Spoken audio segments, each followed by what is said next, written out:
사랑하는 성천교회 성도 여러분, 안녕하세요. 삼교구 전재민 목사입니다. 하나님의 은혜가 여러분의 가정과 기업에 있기를 주의 이름으로 축원해 드립니다. 이번 주일 선포된 설교 요약을 다시 보도록 하겠습니다. 우리는 무교절 후에 빌립보에서 배로 떠나 닷새 만에 들어와 있는 그들에게 가서 이레를 머무니라. 그 주간의 첫날에 우리가 떡을 때려 하여 모였더니 바울이 이튿날 떠나고자 하여 그들에게 강론할세 말을 밤중까지 계속하매 우리가 모인 윗다락에 등불을 많이 켰는데 유두구라 하는 청년이 창에 걸터 앉아 있다가 깊이 졸더니 바울이 강론하기를 더 오래 하매 졸음을 이기지 못하여 3층에서 떨어지거늘 일으켜 보니 죽었는지라. 바울이 내려가서 그 위에 엎드려 그 몸을 안고 말하되 떠들지 말라. 생명이 그에게 있다. 하고 올라가 떡을 떼어 먹고 오랫동안 곧 날이 새기까지 이야기하고 떠나니라. 사람들이 살아난 청년을 데리고 가서 적지 않게 위로를 받았더라. 우리는 앞서 배를 타고 아소에서 바울을 태우려고 그리로 가니 이는 바울이 걸어서 가고자 하여 그렇게 정하여 준 것이라. 오늘 본문 말씀은 사도 바울이 3차 선교 여행을 마치고 새로운 선교의 도전을 위해서, 그것을 준비하기 위해서 예루살렘으로 돌아가는 여정을 담고 있습니다. 마치 오늘 우리가 새롭게 교회를 시작하려고 2021년을 시작하듯이 사도 바울도 새로운 선교의 도전을 하려고 예루살렘으로 이제 가고 있는 거예요. 자, 첫 번째 원칙이 뭐냐? 따라해 봅시다. 내 계획보다 하나님을 더 신뢰해야 합니다. 자, 바울이 예루살렘을 거쳐 로마와 스페인까지 가는 새로운 선교 계획을 세웠어요. 그래서 이제는 예루살렘에서 지키는 마지막 유월절이 될 수 있겠구나. 이제 사도 바울의 나이도 있고 여러 가지 생각해 보니까 사도 바울이 내가 이제 가면 못 돌아올 수도 있겠구나라는 생각이 들었던 것 같아요. 그래서 이제 고린도에서 어떻게 했냐면 수리아로 가는 배를 타고 예루살렘에 가서 유월절, 마지막 유월절을 지켜야지. 그렇게 계획을 세웠는데, 그래서 이제 사람도 모으고 가서 예루살렘에 헌금을 전달할 사람들도 모으고 각 지역의 대표들을 모으고 배를 타고 가려고 그랬는데 사도 바울에게 소식이 들려와요. 유대인들이 사도 바울을 그 수리아로 가는 배 위에서 쥐도 새도 모르게 죽이려고 하는 음모를 꾸미고 있다라는 거예요. 이 이야기를 듣고 이제 바울이 어떻게 하냐면 같이 갈 동역자들은 먼저 배를 타고 드로아에 가 있으라고 말하고 자기는 걸어서 이 고린도에서 빌립보까지 600km를 걸어 올라가요. 지도 한번 띄워주세요. 자, 지도. 저기 녹색으로 된 겁니다. 녹색. 빨간색은 고린도까지 왔던 3차 선교 여행의 여정을 얘기하는 거고요. 녹색은 저 고린도에서 수리아로 가는 배를 타고 가야 되는데 못 가고 다시 600km를 걸어서 왔던 길을 다시 되돌아가는 그 여정을 보여주는 거예요. 자, 여러분, 저 먼 거리를 그 병약하고 나이 많은 바울이 다시 걸어갔어야 됐었어요. 이게요, 내가 계획대로 뭔가 착착착착 맞아떨어질 때는 그때는 신나잖아요. 그럴 때는 뭐 발걸음이 힘찹니다. 그렇죠? 근데 내 계획이 안 돼가지고 어쩔 수 없이 돌아가는 그 길은요, 왠지 더 힘든 법이잖아요. 그러니까 아마 더 힘든 여정이었을 거예요. 그런데 성경을 보면 바울이 막 원망하거나 그러질 않아요. 여러분, 바울이 이렇게 원망하지 않고 힘든 길을 돌아갈 수 있었던 것은 자기의 지난 선교 여정을 통해서 나의 계획보다 하나님의 섭리를 더 신뢰하는, 바로 성령의 인도하시는 길에는 다 뜻이 있다라고 하는 사실을 사도 바울이 지난 시간들을 통해 경험했기 때문에 내가 배를 타고 안 가는 것도 다 이유가 있겠지. 이렇게 걸어서 돌아가게 되는 것도 다 이유가 있는 거지. 누구를 탓하고 원망하는 게 아니라 우리가 하나님의 뜻 안에 있으면 하나님이 그렇게 이끌어 가시는 거지 라고 하는 그런 어떤 기본적인 믿음이 사도 바울에게 있었기 때문에 그 먼 거리를 걸어갈 수 있었던 거예요. 잠언 16장 9절에 사람이 마음으로 자기의 길을 계획할지라도 그의 걸음을 인도하시는 이는 여호와시니라. 우리가 작년에 이 말씀 참 많이 읽었고 사실 이 말씀 우리가 정말 경험 많이 하지 않았습니까? 근데 바울처럼 이 말씀의 의미를 잘 이해하고 있는 사람도 드물 거예요. 여러분, 우리는 내가 세워놓은 계획대로 모든 것이 잘 되면 형통의 복을 받았다라고 얘기해요. 그렇죠. 내가 세워놓은 계획대로 잘 되면. 여러분, 계획대로 되지 않으면 하나님 왜 나를 형통케 하지 않으십니까? 라고 원망하기도 합니다. 그리고 시험에 들기도 해요. 난 열심히 했는데, 난 헌신했는데 왜 계획대로 안 되죠? 일이 안 되고 계획이 어그러지면 나도 모르게 하나님부터 원망할 때가 있어요. 결국 이 얘기는 뭐냐? 하나님을 신뢰하기보다 내 계획을 더 신뢰했다라고 하는 말이 아닐까요?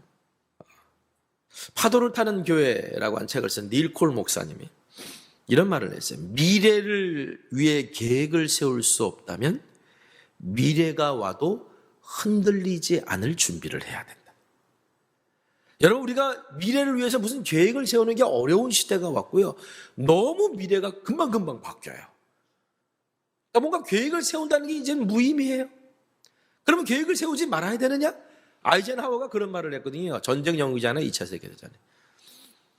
전쟁을 해보니까 계획이 잘 쓸데없더라는 거죠. 왜냐하면 상황이 계속 바뀌니까.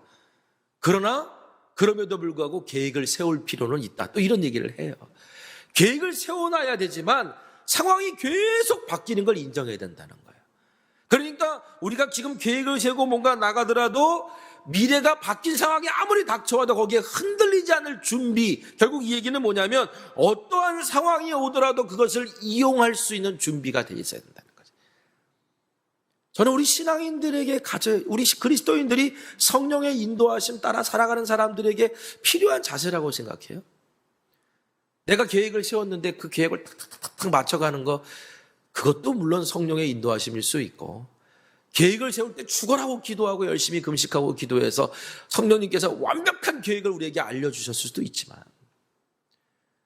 때론 우리가 계획을 세우고 나갈 때 상황이 바뀌고 여러 가지 다른 인도하심이 있을 때 거기에 내가 유연하게 거기에 순종하며 나아갈 수 있는 자세가 사실 오늘 우리에게 필요한 거예요. 바울이 이런 고백을 했잖아요. 로마서 8장 28절에 우리가 알거니와 하나님을 사랑하는 자 곧 그의 뜻대로 부르심을 입은 자들에게는 모든 것이 합력하여 선을 이룬다.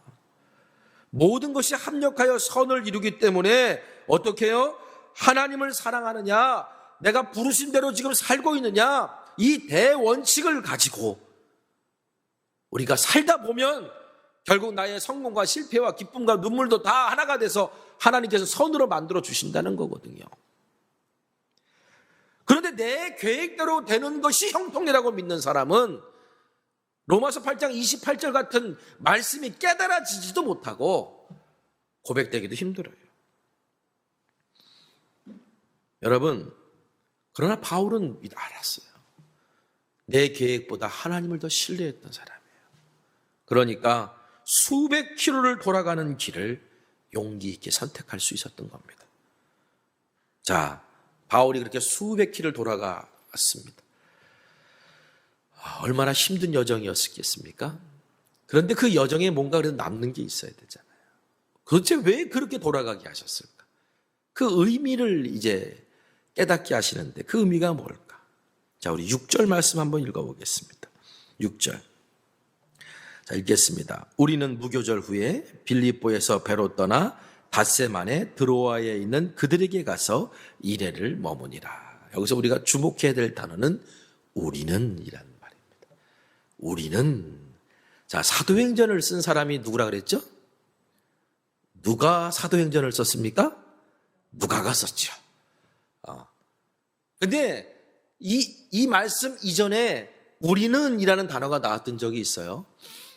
그리고 한동안 우리는 이라는 단어가 안 나와요. 그 얘기는 뭐냐면 사도행전을 쓴 누가가 바울하고 동행하지 않았다는 거예요.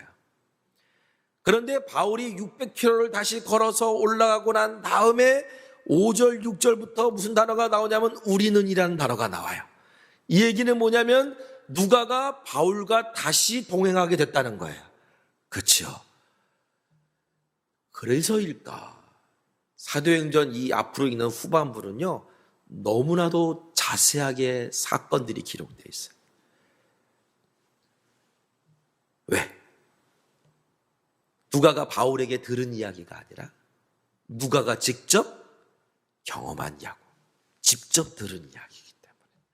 여러분, 하나님께서는요, 이 수백 킬로를 돌아가게 만드시면서 누구를 예비해 놓고 계셨냐면 빌립보에서 헤어졌던 누가를 다시 데리고 새로운 선교 사역에 갈 수 있도록 누가라는 사람을 예비해 놓으신 거예요. 그러니까 누가는요, 이제 바울의 마지막까지 함께, 끝까지 함께. 여러분, 바울이 이제 나이도 좀 먹었고 사역을 정리할 때라 그랬잖아요. 몸도 아파서 많이 아프고 힘들었을 때인데, 자, 우리 하나님이 얼마나 큰 위로의 하나님이신지. 누구를 붙여줘요? 누가는 직업이 원래 뭐였어요? 의사였어요. 주치의를 붙여주셔가지고, 기도의 동역자요, 주치의요. 옛날에 의사는 과학자입니다. 또 역사를 또 기술하는, 또 배운 사람 아닙니까? 그러니까 또 이 사도행전을 기가 막히게 기록했잖아요. 일일이 사도 바울의 여정을 기록하고, 그리고 사도 바울이 아픈 것 있으면 아픔을 관리하고 같이 기도하는 그런 동역자를 하나님이 붙여주셨다. 여러분, 따라해 봅시다. 하나님은 좋은 것 주시는 하나님이십니다. 하나님은 우리에게 좋은 것 주시는 하나님이세요. 내 계획보다 하나님을 더 신뢰해 보세요. 내 계획의 형통이 아니라 하나님의 뜻이 내 삶에 이루어지는 걸 형통이라고 생각해 보세요. 그러면 좋은 것 주시는 하나님을 만나게 될 줄 믿습니다. 여러분, 어떤 상황이 오더라도 내 계획대로 안 된다고 조급해하지 마시고 그 상황 속에서 내가 먼저 하나님을 신뢰하고 있는지를 점검하시기 바랍니다. 내 계획, 내가 세운 계획보다 하나님을 신뢰하고 있는가? 그리고 길을 찾지 말고 먼저 하나님의 뜻을 구하시기 바랍니다. 그러면 하나님께서 예비해 놓으신 길을 보게 될 거예요. 이것이 바울에게 배우는 끝까지 사명을 감당할 수 있는 첫 번째 원칙이에요. 내 계획보다 하나님을 더 신뢰하라. 두 번째 어찌 따라해 보겠습니다. 위기는 하나님의 능력을 확인할 기회가 됩니다. 자, 사도 바울이 이제 빌립보에서 누가와 함께 드로아로 갑니다. 드로아에는 먼저 보냈던 7명의 제자들이 기다리고 있었어요. 자, 바울이 유월절을 예루살렘에서 지키기로 한 계획은 무산됐기 때문에 이제 빌립보에서 유월절과 무교절을 보내고 나서 유대인들의 최대 명절인 오순절이 유월절 후 50일 후에 다가오거든요. 그러니까 오순절은 내가 예루살렘에서 지켜야 되겠다 생각하고 서두르려고 했어요. 그러니까 배를 타고 빌립보에서 드로아로 가는데 원래 빌립보에서 드로아로 가는 배편은 이틀이면 가요.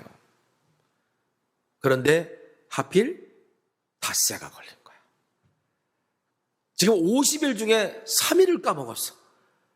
이러니까 가는 여정 속에서 마음이 조급해질 수밖에 없어. 시작부터 또 이렇게 일이 딜레이가 되니까. 그래가지고 바울이 오순절까지 가려면 빨리 서둘러야 되기 때문에 드로아에 도착했어. 드로아에 도착해서 드로아의 교인들과는 이제 빨리 작별하기를 원해. 빨리 작별하고 빨리 떠나야 되니까. 그래가지고 마침 그때가 주일 예배를 드릴 수 있었을 때, 그러니까 주일 예배를 드린 거예요. 주일 예배를 드리고, 그런데 이 바울이라는 사람이 그래요. 내가 아무리 목적이 있어도 지금 여기 성도들이 지금 막 바울을 이제 마지막 보는 걸 수 있잖아요. 처음 본 사람도 있을 거고. 그러니까 사도 바울에게 말씀 듣고 싶은 마음이 얼마나 강렬했겠어요. 그러니까 바울도 이 사람들하고 마지막 헤어지는 건데 이들에게 끝까지 말씀 한 절이라도 더 가르쳐주고 싶었을 거 아니에요. 그러니까 주일날 예배를 드리면서 말씀을 강론하는데 그냥 늦은 밤까지 계속 말씀을 전하는 거예요. 이제 3층에 이렇게 걸터 앉아있던 유두고라고 하는 청년이 있었는데 그 유두고라는 청년이 졸음을 이기지 못해가지고 깊은, 그러니까 잠이 막 끌어내렸다고 이제 원어에는 그렇게 표현하고 있어요. 잠이 끌어내렸다. 막 끌어내려가지고 그냥 땅에 떨어져 죽는 일이 생겨요. 유두고라고 하는 이름의 뜻은 행운 혹은 우연.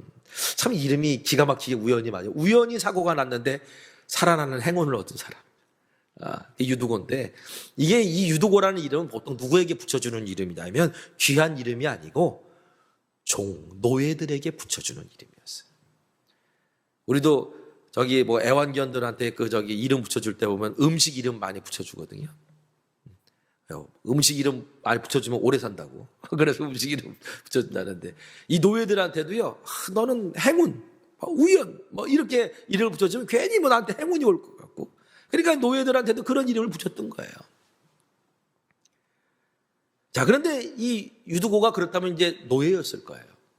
지금처럼 무슨 주 5일째 근무하는 것도 아니고, 노예는요, 일주일 내내 그냥 죽어라고 일만 하는 사람들입니다.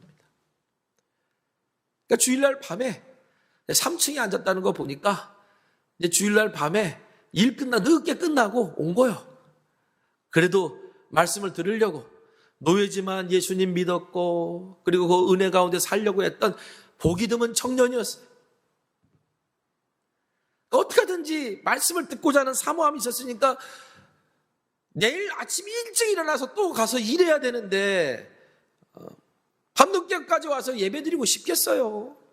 믿음이 없으면, 믿음이 있으니까 와서 예배드리는 거지. 그러니까 괜히 잠자다 떨어져 죽을 뻔한 사람이라고 유두고를 갖고 막 그러면 안 돼요. 유두고도 나름대로 최선을 다하려고 했던 사람이었어요. 그렇죠? 그러다가 이제 예배를 드리다가 그만 사고가 난 거예요. 예배를 드리러 왔던 사람이 떨어져 죽었으니. 거기다가 그 당시는 예배를 드리고 이러고 하는 것이 호의적이냐? 호의적일 때도 아니에요. 요즘 우리 교회를 향해서 호의적이지 않잖아요. 조그만 무슨 일이 터지면 다 교회 잘못이라고 그러고 그냥 늑달같이 달려드는 그런 시대. 어떻게 보면 그때도 그랬어요. 아니, 내 노예가 지금 예배 드리러 왔다가 떨어져 죽었다 그러면 그 얼마나 큰 그 당시로는 재산 손실입니까? 그러니까 교회적으로는 엄청난 시험이고요. 사도 바울도 지금 빨리 오순절을 지키기 위해서 예루살렘으로 가야 되는데 여기서 유두고가 떨어져 죽었으니 그것도 수습해줘야 될 거 아니에요. 이건 바울에게도 위기예요.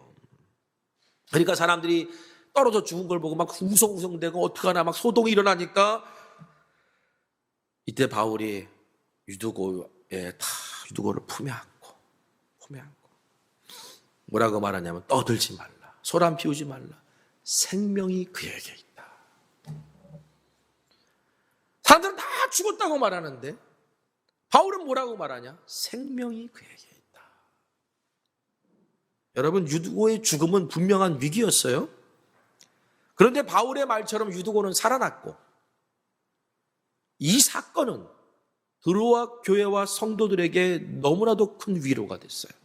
자, 12절 말씀 읽어보겠습니다. 사람들이 살아난 청년을 데리고 가서 적지 않게 위로를 받았더라. 적지 않게 위로를 받았다는 건 많은 위로를 받았다는 거잖아요. 여러분, 바울이요, 밤늦도록 전한 이야기가 뭘까요? 십자가와 부활, 복음의 능력이잖아요. 그렇죠? 십자가와 부활, 복음의 능력을 전했는데 지금 그들 눈앞에서 뭘 봤어요? 죽은 사람이 살아나는 걸 본 거예요. 그 당시는요, 예수 믿기 힘든 시대예요. 신앙을 지키며 살기 어려운 시대였어요.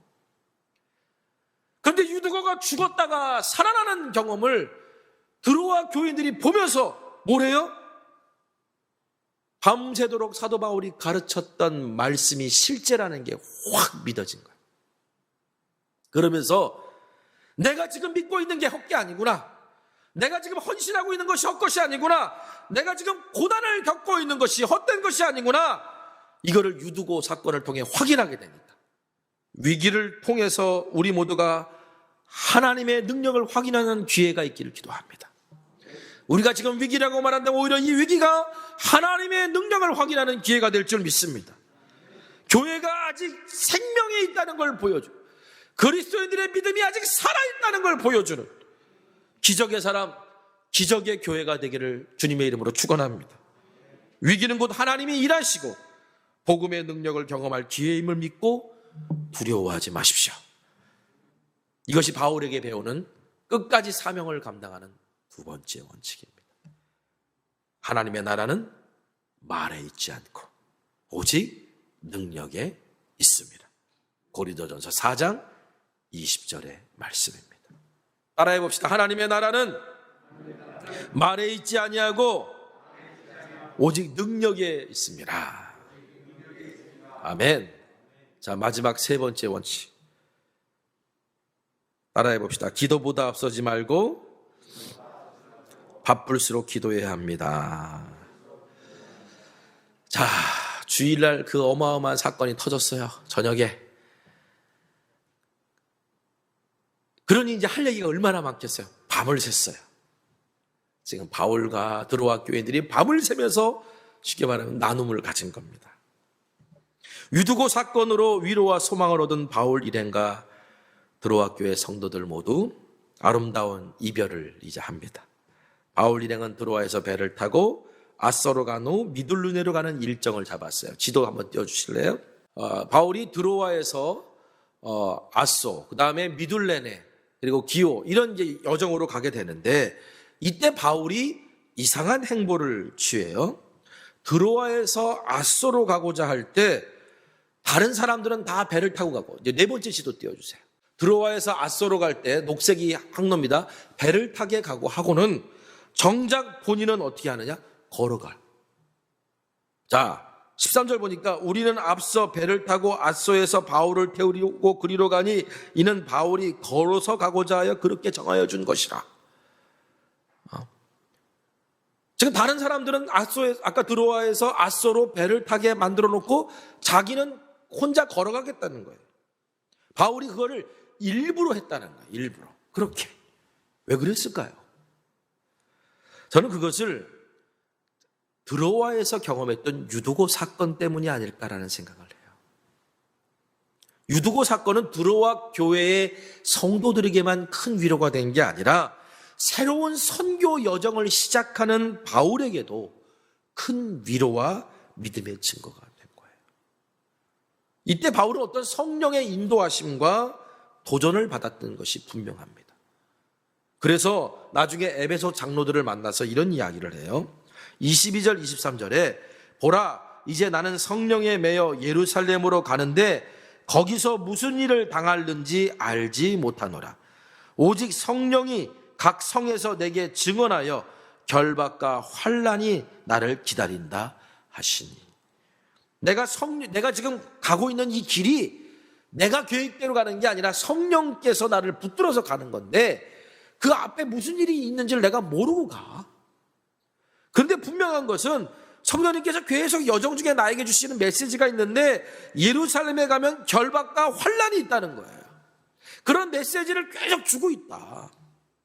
여러분, 내가 아무리 성령의 인도하심에 순종하고 내 계획보다 하나님을 신뢰한다고 하는데 그런데 성령님께서 계속 내 앞에 대놓고 너 이 길로 가면 감옥에 들어갈 거고 이 길로 가면 환난이 있을 거야 라고 계속 말씀하고 계신다 그러면 예루살렘으로 빨리 가고 싶은 마음이 생기겠어요?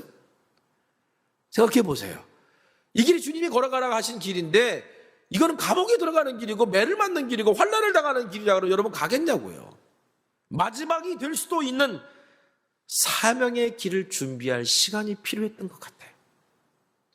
유두고가 살아난 사건을 통해 도전받고 위로받으면서 그래, 앞에 환난과 시험이 닥친다 할지라도 하나님이 이것을 보여주시는 이유가 뭘까? 그걸 생각하고 싶었던 것 같아요. 근데 가만히 보니까 드로아에서 아소로 배를 타러 가는 길, 내가 드로아에서 아소로 걸어가는 길이 비슷해, 시간이. 그러면 굳이 지체하지 않고 만날 수도 있겠구나. 나는 혼자 걸어가겠다. 이런 결정을 내는 게 아닐까. 그래서 그 길을 걸어가면서 주님과 함께 홀로 마지막 사명을 위해 준비하는 길을 걷고자 했던 것이 아닐까. 저는 말씀 묵상하는데 이런 깨달음이 오더라고요. 24절 말씀에 그래서 바울이 이런 고백을 하거든요. 내가 달려갈 길과 주 예수께 받은 사명 곧 하나님의 은혜의 복음을 증언하는 일을 마치려 하면은 나의 생명조차 조금 더 귀한 것으로 여기지 아니하노라. 이게 바울이 자신의 모든 인생을 고백한 신앙 고백이에요. 이 고백은 결국은 죽었다 살아난 유두고 사건을 통해 부활신앙을 더 굳게 잡은 바울이 드로아에서 아소로 가는 그 길 위에서 하나님 앞에 드렸던 고백이 아닐까. 생명을 살리신 주님이 함께 하시는데 생명을 버리는 게 뭐 이렇게 두렵냐. 그 믿음이 이 유두고 사건을 통해 더 분명해진 것이 아닐까. 그래서 그 이후로 보면 바울은요, 오순절 예루살렘까지 가는 길을 아주 거침없이 가는 것을 보게 됩니다. 내가 달려갈 길과 주 예수께 받은 사명과 하나님의 은혜의 복음을 증언하는 일을 마치라. 나의 생명 조금 곧 귀한 것을 여기지 아니한 이 고백을 사실 만들어냈던 그 길을 한번 걸어봤으면 좋겠다. 하지만 여러분, 가지 못해도 우리가 이 고백과 같은 동일한 감동을 느낄 수 있는 곳이 있어요. 그게 어딜까요? 바로 주님과 함께 동행하길 원하고 주님 앞에서 홀로 있는 시간, 말씀을 묵상하며 기도하는 그 시간, 그 시간이 바로 바울이 걸었던 그 길이고 예수님이 겟세마네에서 주님 앞에 무릎 꿇었던 그 길이었어요. 예수님도 공생의 기간 내내 한적한 곳으로 나가 기도하셨고 바쁠수록 기도하셨습니다. 여러분, 우리도 주어진 사명 잘 감당하려면요, 기도보다 앞서지 말길 바라요. 내 생각과 계획을 앞세우지 말고 먼저 기도를 앞세우고, 그리고 바쁠수록 하나님과 함께하는 시간을 더 확보하는 것. 이게 바로 마지막까지 달려갈 수 있는 끝까지 사명 감당하는 세 번째 원칙이 아닐까. 여러분, 기도 시간만큼 주님하고 친밀해집니다. 주님과 친밀한 만큼 세상을 이기는 믿음을 갖게 됩니다. 올 한 해 우리가 세워놓은 계획을 가지고 나아갈 때 이 세 가지를 꼭 기억합시다. 내 계획보다 하나님을 더 신뢰했으면 좋겠습니다. 위기가 찾아오면 기억합시다. 하나님의 능력을 경험할 기회라고. 그리고 무엇보다도 기도보다 앞서지 말고 바쁠수록 기도하면서 주님과의 친밀한 시간을 갖자. 이것을 가지고 올 한 해 우리의 계획을 만들어 나간다면 분명히 성령께서 우리를 인도하시는 것을 경험하게 될 줄 믿습니다. 요한일서 5장 4절, 무릇 하나님께로부터 난 자마다 세상을 이기느니라. 세상을 이기는 승리는 이것이니 우리의 믿음이니라.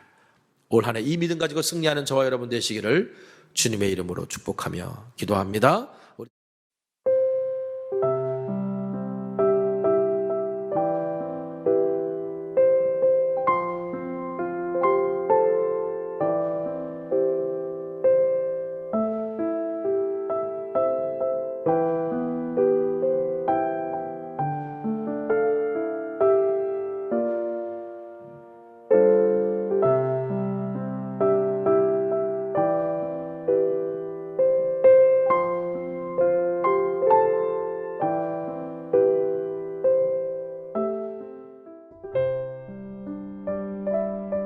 이 시간 함께 기도하시도록 하겠습니다. 첫 번째 기도 제목은 VIP 전도 대상자를 위해서 기도하겠습니다.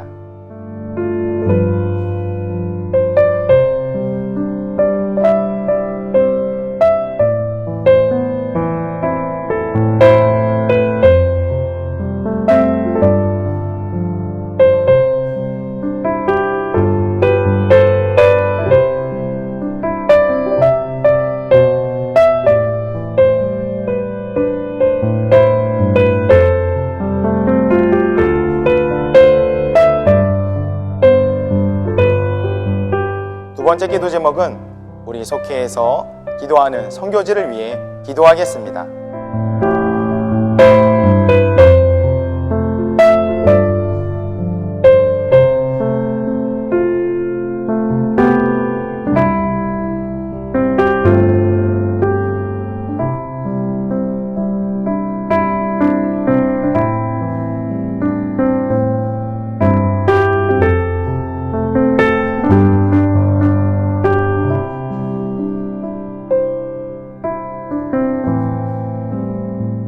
세 번째 기도 제목은 우리 속회에게 맡겨진 갈대상자 기도 대상자를 위해 기도하겠습니다.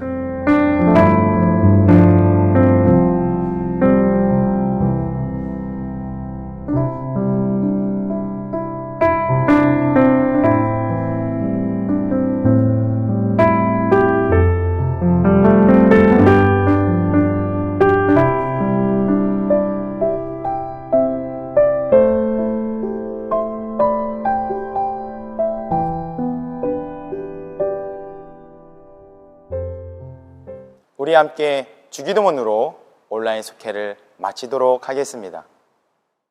하늘에 계신 우리 아버지여, 이름이 거룩히 여김을 받으시오며 나라가 임하시오며 뜻이 하늘에서 이루어진 것 같이 땅에서도 이루어지이다. 오늘 우리에게 일용할 양식을 주시옵고 우리가 우리에게 죄 지은 자를 사하여 준 것 같이 우리 죄를 사하여 주시옵고 우리를 시험에 들게 하지 마시옵고 다만 악에서 구하시옵소서. 나라와 권세와 영광이 아버지께 영원히 쌓옵나이다. 아멘.